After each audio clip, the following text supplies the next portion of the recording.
నేను గౌతమ్ బుద్ధుడిని కాను.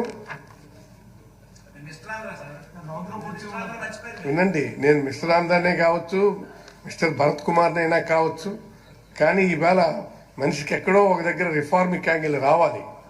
రైట్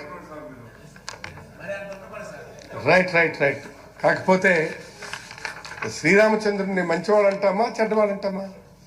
మంచివాడే కదా. రావణాసురుడిని ఆయనే కదా సంహరించాడు. రైట్, తొందరపడకూడదు. మన ముందు అక్కడ శ్రీరామచంద్రుడు మన నాయకుడు ఉన్నారు. He knows how to kill the Ravana's. కాబట్టి మనం దాన్ని జాగ్రత్తగా చూసి, ఓకే మంచిది, మా తల్లిదండ్రులు మా గొప్ప పేరు పెట్టారు అది, అందుకు వారు ఈ లోకంలో లేకపోయినా వారికి ఎప్పుడూ నేను కృతజ్ఞతగా ఉంటాను. నేను అది రుణపడి ఉంటాను. రైట్, ఈరోజు ఇప్పుడు నేను